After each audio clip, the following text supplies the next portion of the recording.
Well, welcome everyone. It's good to see you. This is part 3. We had done this last week, but I'm glad. But we didn't record last week, so this gets this recorded. We're talking about the history of a brief history of the icons that came up, and next week I have prepared because I was asked about the history of the crucifix and the cross, and we're going to talk about that next week. It's on, yeah. And we are being recorded, so hello to everyone listening. And so from the handout sheet, just a reminder that the first quote there, no less than the written word, an icon is an instrument for the transmission of Christian tradition and faith. Through sacred imagery, the Holy Spirit speaks to us, revealing truths that may not be evident to those using only the tools of reason. Icons are an aid to worship. Wherever an icon is set, that place more easily becomes an area of prayer.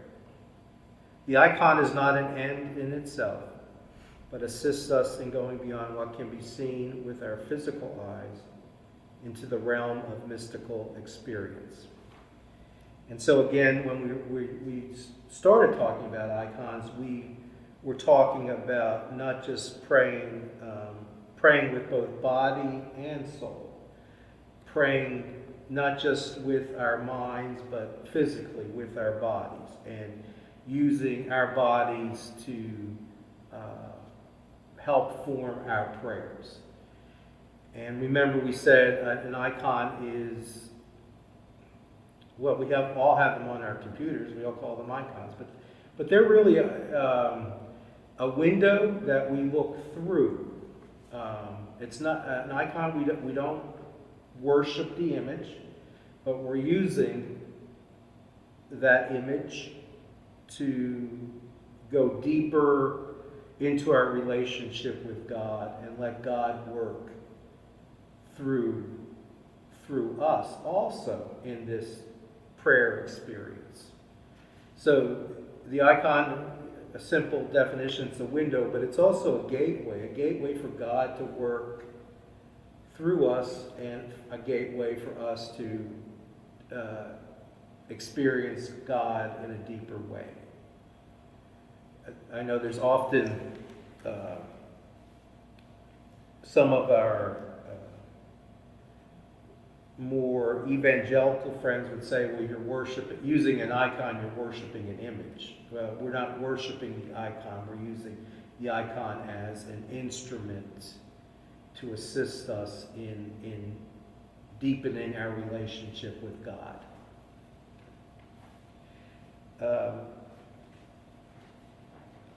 I use the word in this brief history of icons. I talk about the word iconoclasts, or you'll notice that word iconoclasts, and they are iconoclasts are those folks that, I call them folks, I shouldn't do that, but those people that will destroy images that are used in worship. And throughout history there have been this paper, the handout, and we'll talk about 2 different periods where iconoclasts really destroyed. There was a movement to destroy icons. Two separate movements. And also during the time of the Reformation, which I have on my handout for next week, you'll notice that some of the radical reformers, and this follows, sometimes people think of the Reformation starting when, Martin Luther nailed his thesis to the door to debate in 1517, and there were reformers before that time, and then following the debates with Luther, there other groups sprang up, some of them known as radical reformers, and they actually went into churches to destroy art and images. So it's almost like we could. It still goes on today, but if you don't agree something, then just destroy it. So, but it was a reaction, a radical reaction to dealing with radical. I'll just say a radical reaction during each of these times. So on the sheet, I start out by quoting, just as in our own time there is controversy about icons, so was there dispute in the early church. There was fear that the art of the pagan world carried with it the spirit of the pagan world, where others objected on the basis of the Old Testament restrictions on imagery, especially in the Ten Commandments, talking about graven images. My glasses are fogging up. Christianity was, after all, born in a world in which many artists were employed doing religious, political, and secular work. Idolatry was a normal part of pagan religious life. Thus we find that in the early centuries, in the many areas of controversy among Christians, there was division on questions of religious art and its place in spiritual life. It is instructive to notice that those who were reluctant to accept that Christ was God incarnate, in other words, God coming in the flesh in Jesus Christ, were also resistant to icons. At the heart of all theological disputes from that time into our own day stands the question, who is Jesus Christ? The argument over icons reached its boiling point in the 8th and 9th centuries, at the time when Islam was rapidly spreading in the areas that had formerly been Christian. In 725, Emperor Leo III, ignoring the opposition of both Patriarch Germanus of Constantinople and Pope Gregory in Rome, ordered the removal of icons from the churches and their destruction. He may have hoped his order would help stop the spread of Islam, which was firmly opposed to images in places of worship. Many iconographers from the Byzantine world fled to Italy, finding protection from the Pope. And here's this word. Some iconoclasts argue that images of Christ, representing as they did his physical appearance, diminished his divinity by revealing only his humanity. One beneficial consequence of the iconoclastic movement was that makers of icons searched for better ways to represent in paint the hidden spiritual reality rather than merely the physical aspects of the person represented. So remember, when we talk about making an icon, it's usually referred to as writing an icon as opposed to painting an icon. And it's over the centuries,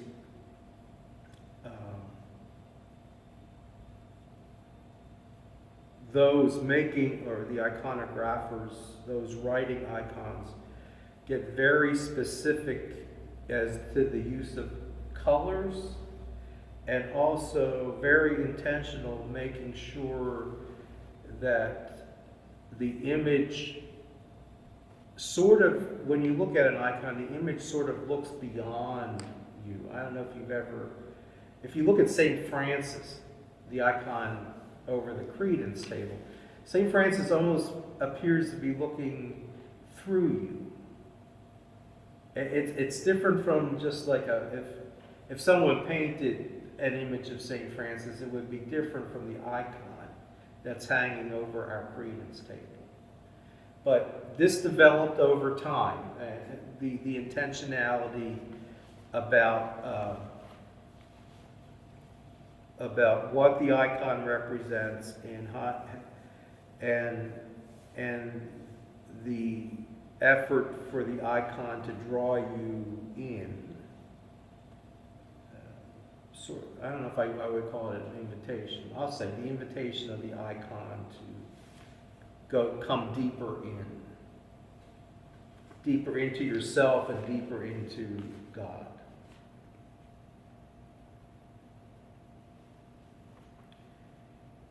Okay, so this first iconoclastic period lasted 55 years until 780. 7 years later, at the Seventh Ecumenical Council, which was a worldwide church council, I think we could say, the bishops rose in defense of the icon. The council affirmed that it is not the icon itself which is venerated, but the prototype whose image is represented in the icon. Iconoclasm was formally condemned. Nonetheless, a second iconoclastic period, less severe than the first, was initiated by Emperor Leo V in 813. Orthodox resistance included, in Orthodox meaning the Eastern Church resistance, included an impressive act of civil disobedience. An icon-bearing procession in Constantinople by 1,000 monks. With the death of Emperor Theophilus in 842, imperial objections to icons ended. So you have these two periods where icons not only were removed but were destroyed. And then you could see, like in the first period, the iconographers fled to Italy. And so that Italy, after that time, became a place where icons would be further developed. Also, during the Russian Revolution in the early 1900s in Russia, and Russia became a place of, and further on we'll start looking at, we will look at some of the icons that came out of Russia later in later times. But once the revolution, which I believe was 1917, that's when not only were the icons destroyed, but churches were destroyed, and also there was religious persecution. So people lost their lives during this revolution. And so it's just, to me, and I don't know about you folks, it's just interesting when I go back and look at this, just to see that, and I don't think this has stopped. If there's widespread disagreement about something, then it seems the outlet is destruction of in this case, art and the icons. I believe last week we mentioned, I don't know how we got on this, but World War II, where the Germans were just raiding and taking art from all over. And there was a movie done about this called The Monument Men, where there was a team of individuals, primarily from America. They weren't necessarily soldiers or military folks, but they trained. A number of them lost their lives tragically, but went in and tried to locate this art that had been stolen. And what they found was that this art was stolen and hidden in caves. throughout Europe. And when, in the closing days of World War II, the Nazis, rather than letting the art be recovered, they would just go in and take flamethrowers and torch this art. And this is art that was stolen out of churches. Some of it, churches, altar pieces, in countries in which the Nazis had taken over. So that again is just an illustration of this destruction. They weren't going to give it back, and if they couldn't take it, I mean, it was sad. It just torched the place. You know, they knew the Allies were coming, and they would just torch the place, torch everything in these humongous caves. I think they used to be, I would say, salt mines, but they were just. It's not your typical cave. It was just a humongous thing that went on, and just were filled with religious art that was stolen. So, any thoughts, comments?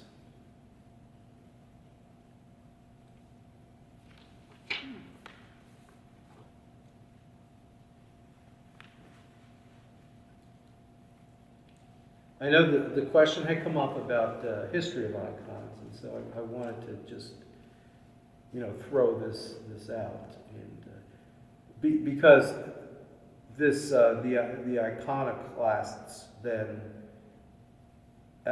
would drive, if that was done in one country or one area, then that would drive those that wrote icons somewhere else. And so that's how really the icon writing spread to different areas. And some of the great icons came out of Russia,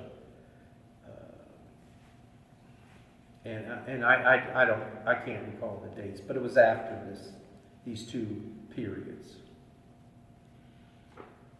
Are there contemporary iconists? Yes, there are. Uh-huh. Yes, there are, and I think one came to St. Francis, I think, a number of years ago. But what I would like to do somewhere down the road is look at contemporary icons that are being produced. There's one writer that's well known, and I have an article about that I can share. Any other thoughts? Was the rise of icons occurring before there was written Gospels? Or yes. Well, and you have to remember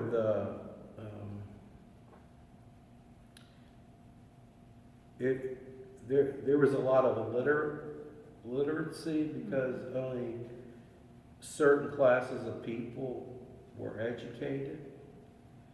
And so the icons were really a means by which religious faith was passed on to those folks that weren't able to read.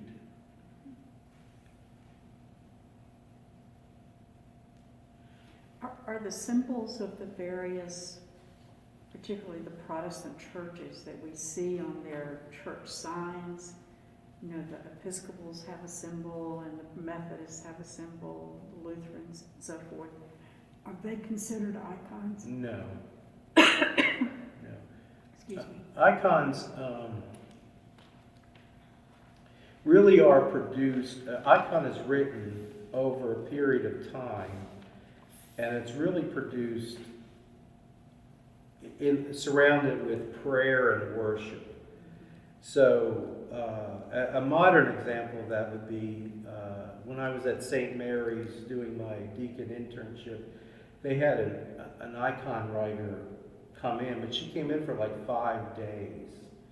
And so the process was done over 5 days, and it involved prayer and meditation and worship each day as they progressed towards completing an icon. So it's more than just, I guess it's more than just a symbol. It's something that comes out of prayer and worship.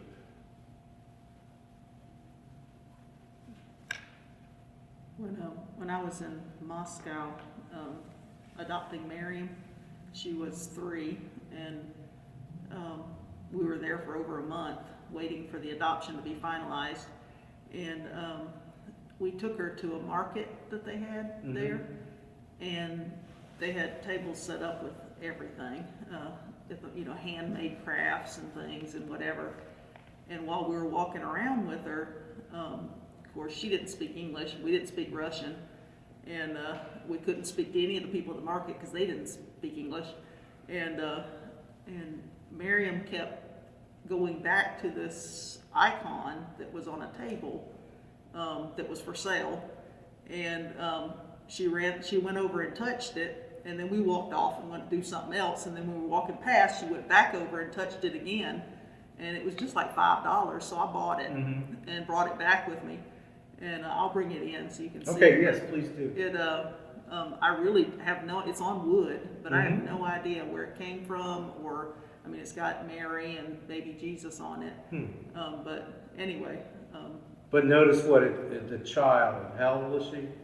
She was 3. 3, but notice it captivated, something in that captivated her. Yeah, something did, and I don't know if it reminded her of something or what. We at that point had no idea to know what she was thinking because she was so young and didn't speak English. So, but anyway, we bought several things to take back because we wanted, like the little, the stackable dolls and things, and just things so that she would have some things from her country that she was born. But anyway, it's just interesting to me that one captivated her somehow, and we don't know. She doesn't remember. I've asked her before, and she looks at it. She doesn't remember why it was she wanted that. But, Interesting. But there is something, I would just say, mystical maybe about the way the icon is written and the way it would grab different individuals in different ways. That's interesting. So I thank you all for sharing. I need to go get ready, and next week then we'll look at the development of the cross and the crucifix. Again, this is thank you for your participation, and this is sort of just a give and take, a brief reflection each Sunday, and we just go with the general theme of icons. But if there's interest or questions, then we pursue that. So, Sounds great. all right, Jerry. thank you. Thank you.